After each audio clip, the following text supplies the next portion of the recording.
This happened last October. I was 26, a freelance graphic designer, and I looked forward to Jenna's Halloween party every year. After months of working from home, I missed seeing friends. The party was in this old Victorian house. The outside looked bright and charming, but inside, the creaky floors and dim rooms felt unsettling. The wind whispered through the broken window panes, making me uneasy. I still can't shake that feeling. As guests started arriving, the place got crowded. I noticed decorations that felt unusual. Old photos hung on the walls, faces staring down at us. It seemed too personal, like they were watching. Then, an uninvited guest showed up. He wore a tattered costume. Everyone gathered around him as he began telling chilling tales. They seemed captivated, but I felt a strange dread. I wasn't sure if it was the stories or something else entirely that made my skin crawl. After about an hour, I noticed the lights flickered. I thought it was just an electrical issue, but the drafts picked up, like the house was breathing. A chill ran down my spine. Laughter faded into whispers. I caught my friend Rachel looking at me, her eyes wide with confusion. I felt the same way. I glanced around. Some guests laughed, but others looked towards the shadows.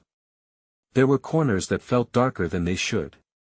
My mind raced, trying to make sense of it. I saw shadows move just out of the corner of my eye. It felt like something was hiding, watching us. Then it got stranger. I heard whispers coming from the hallway. I looked over but saw nothing, just darkness. My heart raced at that moment. Others were distracted by the man in the costume. I could hear the whispers clearer now. It wasn't the wind. My palms got sweaty. I thought about saying something, but would anyone believe me? Suddenly, there was a loud crash from the kitchen. Everyone jumped. Jenna rushed to check it out. I stood there, feeling uneasy. The room felt like it was closing in. I wanted to laugh, to enjoy, but something held me back. The strange man watched us with an intense gaze. I wanted to turn away, but I couldn't. Maybe he was part of the reason everything felt off. As the party wore on, the fear crept in deeper.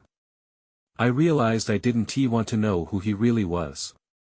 Finally, the night ended, and we left. But as I walked home, I felt those shadows chasing me. I still wonder about that night. Just when I thought it was over, I heard a soft whisper behind me, "Why are you still thinking about me?" I froze, and nobody was there. The next day, I woke with a knot in my stomach. I couldn't shake the feeling from last night. I decided to call Rachel. I needed to know if she felt the same way. When she answered, her voice was shaky. She sounded worried, too. "Did you notice anything off about the party?" I asked. "Yeah," she replied, hesitant. "Especially the guy in the costume. Right? And those photos. It was like they were judging us." "Now that you mention it, I keep thinking about those whispers," Rachel continued. I thought I was going crazy. I felt a chill. It wasn't just me. We agreed to meet later. I wanted to dig deeper into whatever happened that night. At the cafe, we discussed everything. I brought up Jenna's old house. "Do you think there is something about it?" I asked. Rachel shrugged. "Maybe it's just old and creaky," she said, but I could see doubt in her eyes. After coffee, we decided to investigate. We drove back to the Victorian house. The air felt thick with anticipation. I parked across the street, and we stared at the place. It looked almost different in the daylight. Less inviting, more imposing. "We should just go in," I said, suddenly bold. Rachel hesitated. "What if someone stops us? It's not our house." I nodded, but the urge pushed me forward. We walked up to the front door. I knocked, but no one answered. The door creaked open on its own. Inside, the light felt strange. Shadows danced in the corners, swaying like they were alive. We stepped in, the floorboards groaning under our weight. It was eerily quiet. I tried to laugh, but it felt wrong. Let's check the kitchen, I suggested. That's where we heard the crash the night before. As we made our way down the narrow hallway, I spotted a dusty old photograph on the wall. I stopped. The faces looked familiar. I took a step closer and realized it was a picture of Jenna's family, but one figure stood out. It was the man from last night. "Rachel, come look," I called. Her eyes widened when she saw it. "That's him." Right then, the wind howled through the broken windows, causing the door to slam shut behind us. We jumped. Panic set in. I turned to Rachel. "We should go." But before we could move, I heard it again, a low whisper, unmistakable and chilling. "Why did you come back?" My blood ran cold. We rushed back towards the door, but it was stuck. I pushed against it hard, my heart racing. "Help me!" Rachel shouted, trying to pull it free. Then everything went dark. The shadows shifted, reaching out like fingers, and I could hear that whisper again, creeping closer. And for the first time, I felt something brush against my arm. The darkness wrapped around us like a thick blanket. I blinked, trying to adjust to the absence of light. My heart thudded in my chest as I listened intently, but there was only silence. I reached for Rachel, but my hand met empty air. Panic surged. "Rachel?" I called, my voice trembling. "I'm here." Her voice was faint, sounding farther away than I expected. "I can't see anything." I took a step forward, but I couldn't tell where I was going. I felt the wall beside me and slid my hand along it, searching for a way out. "Just stay close to the wall," I advised, though I felt the fear rise in my throat. Then, out of nowhere, the whisper came again, closer this time. "Why did you come back?" It echoed in the pitch black, each word dripping with malice. I froze, every instinct screaming to flee. "I think we need to." Suddenly, a dim light flickered to life, illuminating the space. I turned and saw Rachel standing near a small, old lamp that must have just turned on. Her wide eyes reflected shock and fear. "This place is so creepy," she said, her voice shaky. "What do we do now?" I looked around, trying to calm my racing mind. The room was filled with old furniture covered in dust and cobwebs. It felt alive in a way that made my skin crawl. "We find a way out," I said. "That door isn't the only way." Rachel nodded, her expression hardening with determination. We moved deeper into the house, navigating through the clutter. I couldn't shake the feeling that we were being watched, that the shadows had eyes, listening to our every move. A door creaked open further down the hallway. It was barely visible in the low light, but we both jumped at the sound. I hesitated, fear clawing at my throat. "Should we check it out?" I whispered, glancing at Rachel. "Yeah, but be careful," she replied. We approached the door slowly.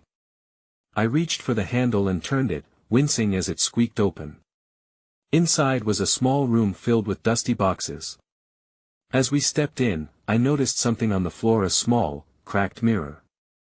The shards reflected bits of light in strange ways. "Look," Rachel said, pointing. "There's something written on the wall." I leaned closer, my heart dropping as I read the words scratched hastily into the paint, "They want us to leave." "What does that mean?" I stammered, glancing back at the door. Before Rachel could reply, the air grew heavier, and the lights flickered again. A shadow darted across the doorway, vanishing before I could blink. I felt my breath catch in my throat. "Did you see that?" I asked, my voice low. But Rachel was staring at the mirror, her face pale. No, look." I turned back to the mirror just in time to see a figure standing behind us, tall, dressed in the same old-fashioned suit as the man from the photo. I gasped, my heart racing. "Get out." A voice bellowed, echoing in my mind. The mirror shattered, shards scattering across the floor like sharp stars. Fear propelled us forward. We bolted from the room, the weight of unseen eyes following us as we raced down the hallway. But as we turned to escape into the main room, the door slammed shut, blocking our way out. Now what? Rachel cried, backing up against the wall. I felt a surge of desperation. We have to find another way. That's when I heard it again, a soft, low whisper. You shouldn't be here. I turned my head, straining to hear over the pounding of my own heartbeat. The whisper seemed to seep from the very walls. You shouldn't be here. Rachel's eyes darted around the dimly lit room as if she were searching for an exit that wasn't there. What does it want from us? She whispered, her voice trembling. Before I could answer, the rustle of movement echoed through the hallway. Did you hear that? I said. Someone else is here. Rachel nodded, backing closer to me. We should go. Now. I glanced back at the door. It felt impossibly solid. But I also sensed there was something out there, waiting for us to make a mistake. Without a plan, we'd be at the mercy of whatever was lurking in this house. We should look for another way out, I suggested, steering Rachel toward a different path. Maybe there's a window or something. As we maneuvered through the dark, the atmosphere grew thicker, as if the house itself was breathing, each creak and sigh stirring apprehension in my gut. We reached the end of the hallway, where an old stairwell led down. I hesitated, unsure if we should descend or continue searching the upper level. What do you think? Rachel asked, glancing nervously at the steps. Let's check it out. It could lead us outside. As we crept down the staircase, a sudden chill enveloped us. The dim light from the lamp above flickered and sputtered before plunging us into darkness once again. I felt my pulse quicken as we descended, relying on instinct more than sight. Halfway down, Rachel gasped. Something touched me. My stomach sank. What? Where? I don't know. I felt a hand brush against my arm. Her voice was barely above a whisper, laced with panic. Stay close to me. I commanded, gripping her hand tighter. Let's just get out of here. As we reached the bottom stair, I noticed a glow seeping from a door at the end of the corridor. A strange mix of hope and dread gripped my chest. Something was waiting for us beyond that door. Do you see that light? I asked, pointing toward it. Maybe it's the way out. Rachel hesitated. What if it's a trap? I took a deep breath. There's only one way to find out. We approached cautiously, the floor creaking under our weight. Every step felt like it echoed through the corridors, announcing our presence to whatever haunted this house. I reached for the doorknob, but before I could turn it, a loud crash reverberated through the hallway. It sounded like furniture was being thrown around. What was that? Rachel exclaimed, stepping back. Whatever it is, it's closer, I replied, every nerve in my body firing. The light flickered again, the glow taking on a more sinister quality. It wasn't just inviting, it was taunting us. Suddenly, the whispers grew louder, overlapping one another, a cacophony of voices. Leave now, they urged, drowning out my thoughts. You shouldn't have come back. I glanced back at Rachel, her face ghostly white. I could tell she was just as terrified as I felt, but we couldn't retreat into the darkness behind us. Are you ready? I asked, fighting to sound brave. She nodded, gripping my arm with white knuckles. With one swift motion, I turned the doorknob and pushed the door open. That's when I saw it. A figure loomed in the light, more defined now, its eyes locked on us. I stuttered back, almost tripping over my own feet as a chill crept up my spine. This is it, I whispered. We need to get out. Now. But as I turned to flee, the door slammed shut behind us, sealing our fate within the house. The figure stepped closer, and my breath hitched in my throat.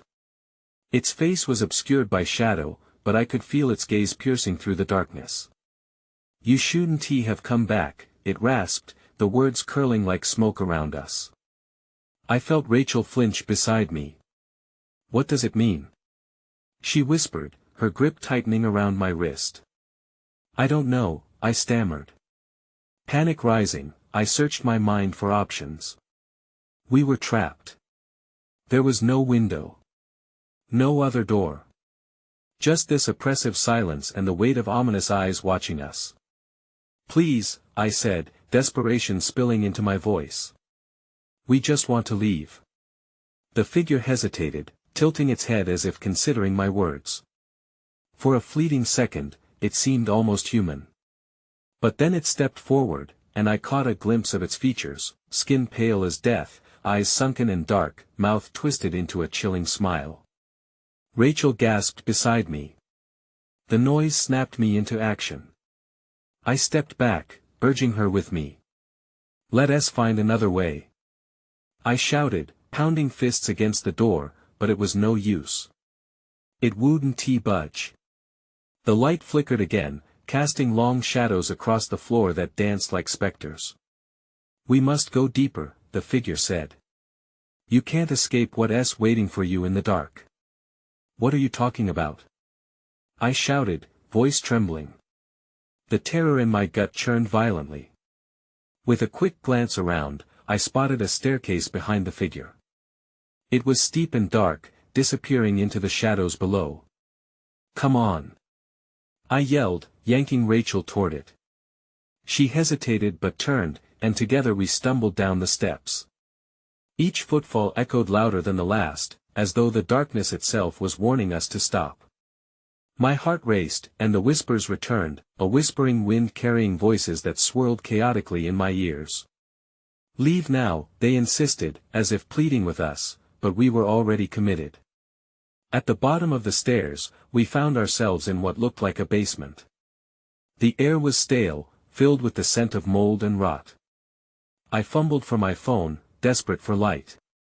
The beam cut through the pit blackness, illuminating a room filled with forgotten furniture covered in dusty sheets. "What is this place?" Rachel asked, her voice barely more than a whisper. "I don't know. But we can't stay here," I replied, wiping sweat from my brow. The figure was still behind us, I could feel it lurking just out of view. Suddenly, a loud crash echoed from above. The floor above us shook as if something heavy had fallen, or someone had broken through. "What was that?" Rachel cried, her eyes wide with fear. "We need to move," I said, scanning the walls for a way out. But before I could see anything, a low growl emanated from the shadows ahead, primal and menacing. "Someone's down here," I whispered, fear blooming anew. Rachel nodded, her eyes wide in disbelief, but I didn't have time to argue. "We need to check it out," I urged. As we pushed deeper into the basement, I couldn't shake the feeling that we were being watched. A cold draft skated across my skin, and for a second, I thought I heard laughter cackling, joyless laughter echoing from the depths. What have we stumbled into? I thought as we stepped further into the abyss, uncertainty flooding me anew as darkness encroached around us. And then I saw it, something glinting in the shadows. Something that made my blood run cold. The glint caught my eye, pulling me forward despite the growing dread in my chest. I stepped closer, illuminating what lay before me with my phone's shaky beam. There, half buried under a blackened sheet, was a rusted blade. It lay like an abandoned treasure, stark and menacing, reflecting the weak light in jagged flashes. "What is that?" Rachel's voice quivered, her hands trembling at her sides. I don't know," I muttered, forcing myself to stop inching closer. My stomach twisted. "But it looks old. Too old." Just then, a scraping sound echoed from behind me, mingling with Rachel's shallow breaths. I whirled around, but all I could see was the expanding darkness, swallowing every blade of light. "We need to keep moving," I insisted, barely masking the quiver in my voice. Rachel nodded, her face pale. We moved cautiously, inching past discarded furniture, some of which looked like it hadn't been touched in years. With each step, the air grew heavier, saturated with a stale, damp smell that crawled into my lungs. The low growl from before reverberated again, closer this time. "What is that sound?" Rachel whispered, her eyes darting around. "I don't know, but we can't stick around to find out," I replied, trying to keep my voice steady. My heart raced as I pointed my phone ahead, its light revealing a door at the far end of the basement, splintered and hanging ajar. "Look!" Rachel pointed, her voice a mix of hope and fear. "An exit." I hurried toward it, my body fueled by terror. But right before we reached the door, a shadow shifted in the corner of my eye. I turned just as the growl morphed into a low, menacing hiss. I froze, staring wide-eyed into the darkness. Something moved. It was just out of reach of the light, but I could see its outline, something enormous, hairless and oddly shaped. "Run!" I screamed, adrenaline surging through me. I grabbed Rachel's wrist, and we bolted toward the door. As we reached for the handle, I felt a cold grip brush against my shoulder. I spun around, but there was nothing there except that dreadful darkness. My pulse pounded in my ears. "Please, please!" I shouted at the door. "Open!" More sounds behind us, a guttural, inhuman snarl that rose and fell like the growl of some beast. I could feel its breath on my neck, rancid and foul. I turned to Rachel, desperation clawing at my throat. "Get ready!" I yanked the door open, and we burst through, tumbling into what we thought would be safety. Instead, we found ourselves in a narrow hallway, lit by flickering lights that hummed ominously. The air felt electric, charged with something darker than what lay in the basement. "Is this even the way out?" Rachel gasped, looking around frantically. Before I could respond, heavy footsteps thundered behind us. Something was pursuing us, relentless and hungry. "Keep going!" I shouted, running faster. But the hallway seemed to stretch on forever, as if we were running in circles. The laughter returned, echoing in the oppressive silence, a sickening reminder that whatever was chasing us was not far behind. "Where are we?" Rachel cried, panic lacing her voice. "I don't know." I answered, my breath hitching again. Just ahead, a door loomed, closed and seemingly inviting. "Let us try that," Rachel shouted, and without waiting for me to respond, she sprinted toward it. As I followed, I could feel the darkness closing in around us, suffocating and alive. If we didn't get through that door, I knew whatever was hunting us would catch up. That's when I noticed something else. The shadows morphed behind us, twisting and turning into shapes that looked almost human. The laughter grew louder, mocking us as we fled. "It's coming!" I shouted, feeling a surge of panic as I reached the door. But as my hand closed over the knob, the laughter turned into screams. My breath caught as I pushed through. We stumbled into the room, the doors slamming shut behind us with a finality that left my heart racing. The air was different here, thicker and colder, as if we had stepped into another world entirely. My phone's flashlight flickered, casting elongated shadows that danced across the walls, and I quickly glanced around, desperate for any hint of relief. "It's just a room," Rachel said, though her voice wavered. "We're safe, right? Are we?" I surveyed our surroundings. The walls were lined with strange symbols, etched into the peeling paint. It felt like we had walked into a shrine of some kind, a chilling reminder of what had pursued us just moments ago. Each symbol seemed to pulse in the dim light, whispering secrets I couldn't grasp. Heavy footsteps echoed again, louder this time, sending a bolt of terror through me. "We need to find a way out. Now." I tugged at Rachel's arm, urging her to move deeper into the room. "Wait." She stopped, pulling me back as she pointed toward a large, dusty mirror hanging crookedly on the wall. "Look at that." I approached, my reflection distorted in the glass. Beneath the layer of grime, something shifted behind me. I turned quickly, half hoping to see nothing, half dreading the sight. But nothing was there, only the empty room. Just shadows, I whispered to myself, more convincing than anyone. The footsteps grew louder, accompanied by a low growl that set my teeth on edge. "We can't stay here," I insisted. "It's coming." In a moment of desperation, I smashed my palm against the mirror's surface. "We need to break this. Maybe there's a way through." Rachel grabbed my arm, her face pale. "Are you crazy? We don't know what's on the other side." But then I saw it. A flicker of movement. A dark figure emerging from the shadows behind the glass, its eyes glowing like embers. "That's not a reflection," I shouted, stumbling back as dread filled my gut. The figure grinned, revealing sharp, glistening teeth.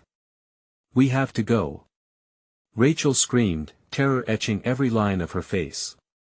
We darted to the door we had entered. I yanked the knob, but it wouldn't budge. Panic surged through me as I slammed my shoulder against the wood, feeling it shake but not give. "Let me!" Rachel pushed me aside and kicked the door hard. It rattled but held firm. The growling intensified behind us, rising to a screech that sent chills down my spine. "It's here," I shouted, looking back at the mirror. The figure was now pressing against the glass as if trying to break through, its expression malignant and hungry. "Run!" Rachel yelled, and we turned toward a small window near the floor, barely visible among the shadows. "That way." I hesitated, glancing over my shoulder. But the door shuddered again under the force of whatever was chasing us. With one last look at the mirror and the entity clawing at it, I threw myself toward the window. Rachel followed, and together we squeezed through, scraping our arms in the process. As I pulled myself out, I heard the glass shatter behind us. I turned just in time to see the figure burst free, twisted and blur-like. Before I could comprehend, I tumbled onto the ground, landing hard next to Rachel, who looked equally disoriented.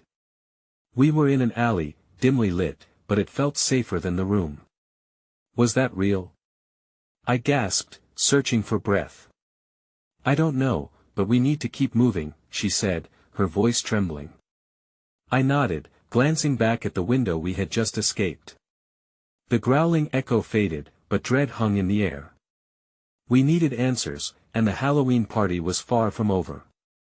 Just as we turned to run, a chilling scream split the air, stark and familiar this time. I recognized who it belonged to. "Did you hear that?" I breathed, heart sinking. Rachel nodded, horror pooling in her eyes. "We have to find them. Now." We rushed down the alley, the chill of the night closing in around us. I could still hear that scream ringing in my ears, familiar and haunting. It was unmistakably Amy's voice.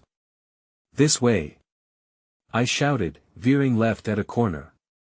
Rachel followed, her breath coming in ragged gasps. "Where do we even start?" she asked, eyes darting. "Try the street. Maybe we can find someone who saw her." The thought of Amy made my heart race faster than fear alone. It was her first Halloween party, and I had promised I'd look after her. As we reached the main road, neon lights flashed from the nearby shops, the cheerful sounds of laughter and music colliding with our panic. People in costumes milled about, oblivious to our distress. I felt a strange dissonance. How could they be having fun while danger lurked just behind us? "Let's check the plaza," I suggested, not really believing that would help. Rachel nodded, a mix of determination and dread in her eyes. We pushed through the crowd, scanning faces, desperately hoping to spot our friend. Then, the atmosphere shifted. A sudden gust of wind blew, carrying whispers that felt too real. "Do you hear that?" I asked, stopping in my tracks. It was a low hum, dark and intoxicating. "What are you talking about?" Rachel looked confused. I pointed toward a group by the fountain. They were gathered close, their faces aglow from the flickering lights in front of them. My heart sank as I recognized the symbols we had seen in the room. They were drawn on the flyers being handed out. "What is this?" I stepped closer, squinting at the paper crumpled in the hand of a ghoulish figure wearing a tattered cloak. The words were cryptic, but I could make out phrases about sacrifices and awakening. I felt a chill run down my spine. "Just keep walking," Rachel whispered, pulling me back. But curiosity snagged me, and I couldn't turn away. "This might be connected to what?" she hissed, glancing nervously toward the shadows that seemed to deepen around us. "They're just people in costumes. We have to focus on finding Amy." The crowd thinned, and I spotted a park entrance in the distance, lit by pale streetlights. "Let's check there," I insisted. Racing toward the park, I hoped there might be a clue, something that would lead us to her.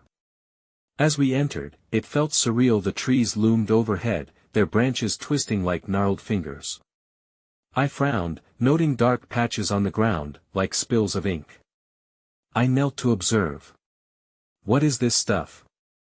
Rachel peered over my shoulder, her face tight. "Looks like blood."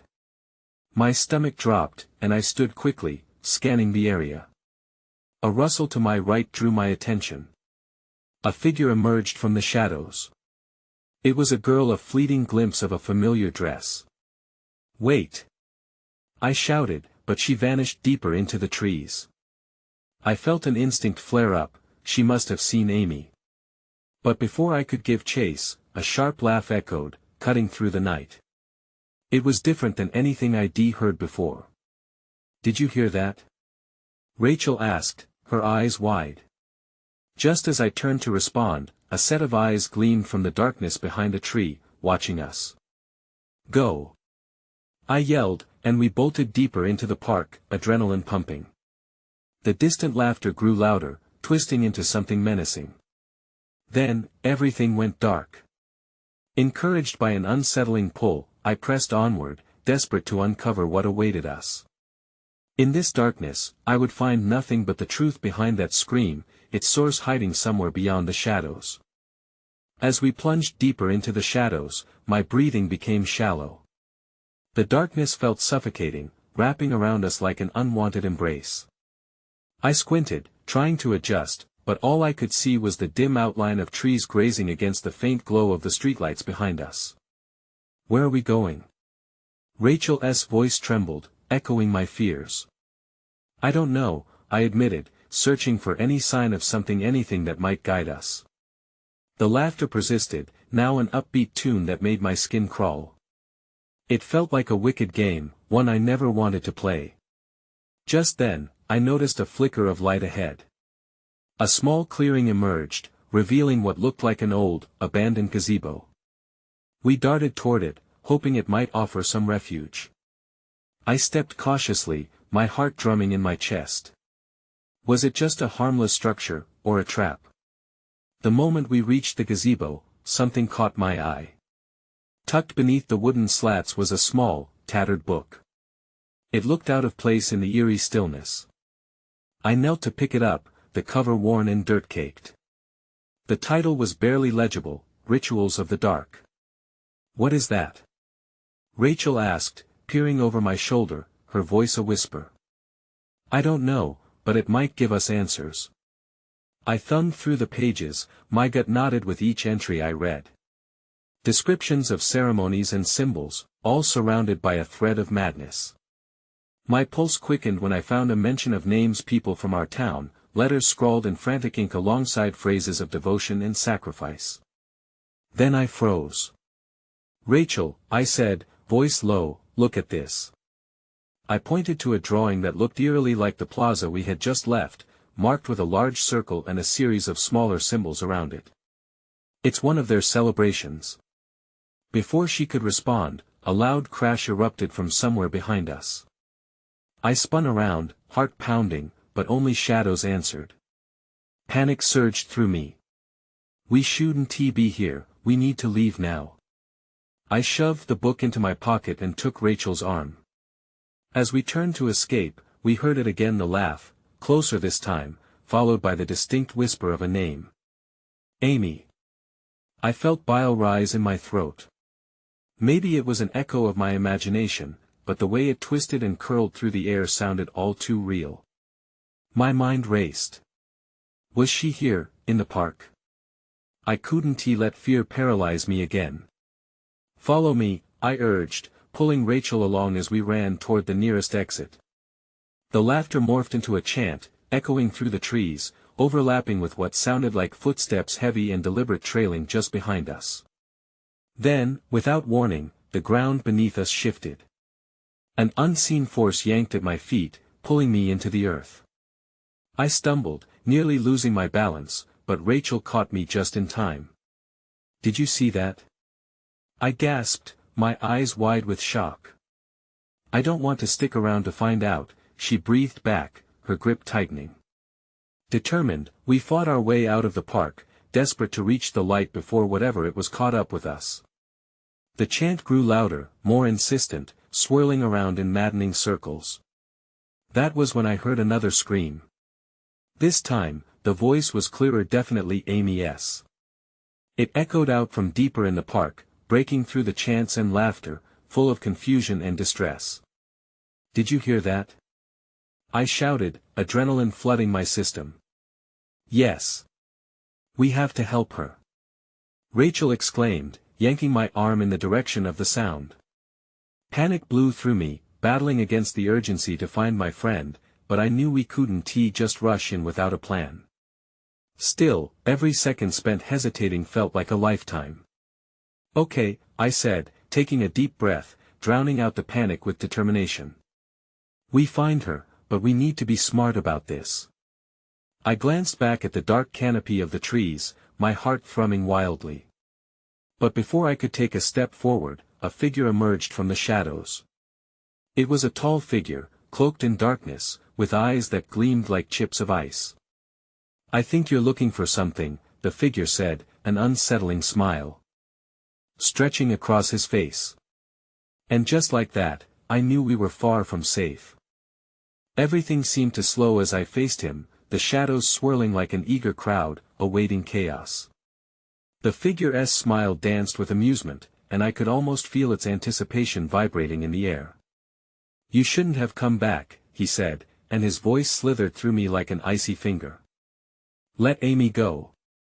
I shouted, more conviction in my voice than I felt. I clutched Rachel's arm, desperate to project strength I didn't have. Oh, she's here, he purred, looking satisfied. But what would you do if I told you she might want to stay? Rachel squeezed my hand tighter, her eyes wide with terror. What do you mean?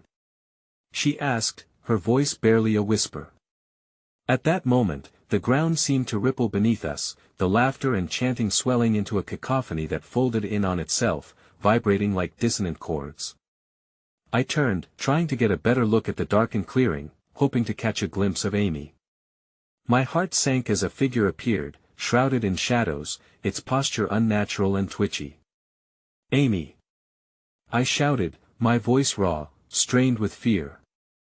The figure hesitated, and for a fleeting moment, I thought I saw her in her Halloween costume, her eyes wide but devoid of recognition, like she had forgotten us. The moment froze, suspended in a thick layer of dread. Come to us, Amy. The figure beckoned her with long, claw-like fingers. Join the celebration. No.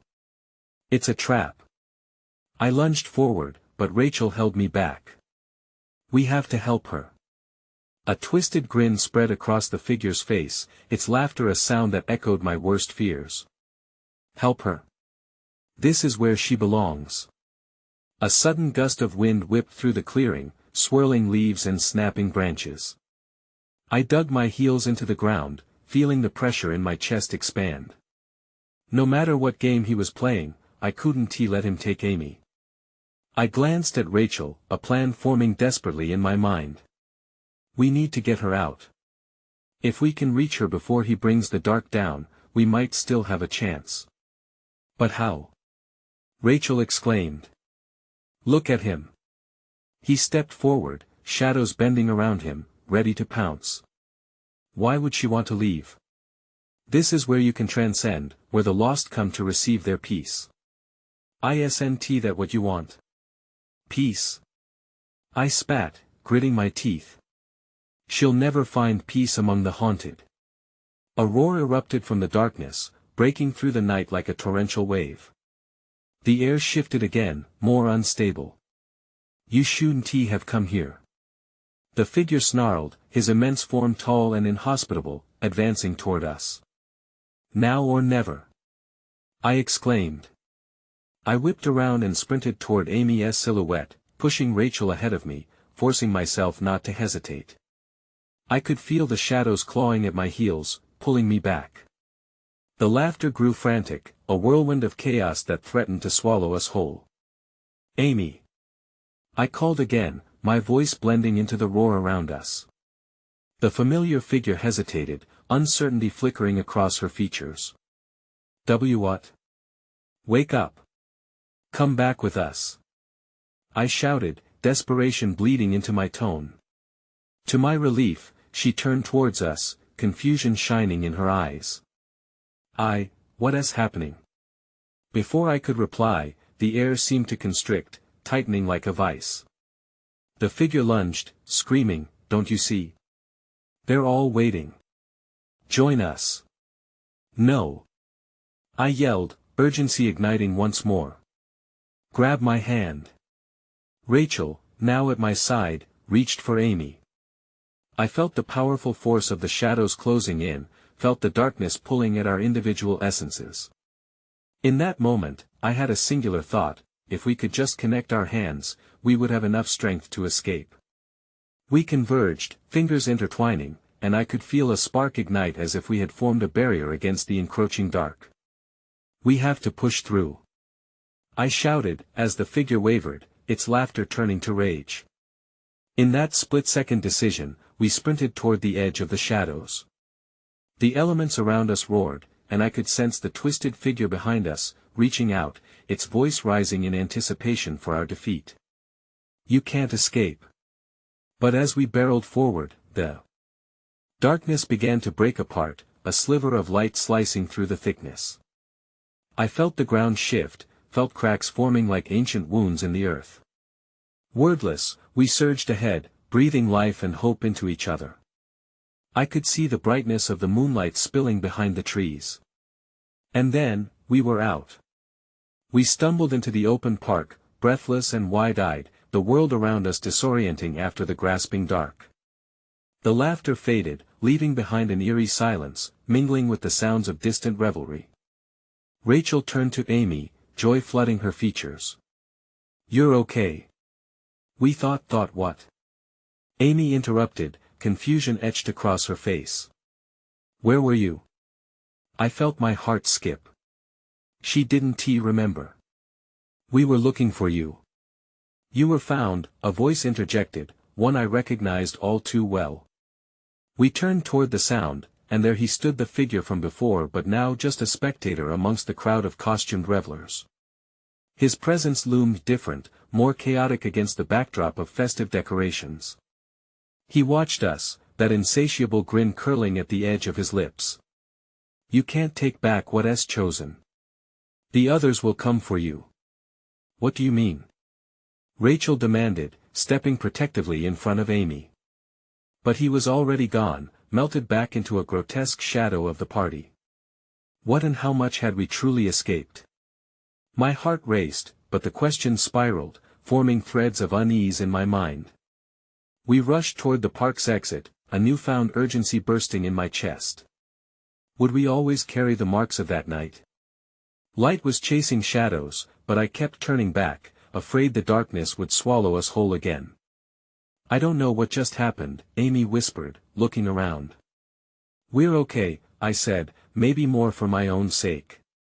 But with every footstep, I felt echoes linger beneath the surface.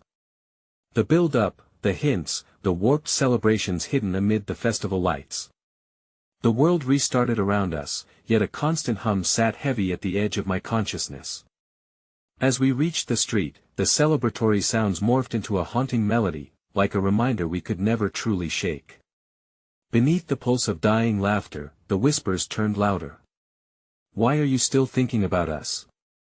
I turned back just as an overwhelming chill grasped my lungs. The party carried on, a facade of joy, but I knew some questions would remain forever unanswered. Some shadows would always follow, waiting in the wings, along with the laughter that wove through the night. And so, as I walked away, I couldn't help but wonder. What had truly happened that night, and would we ever know how close we had come to losing everything?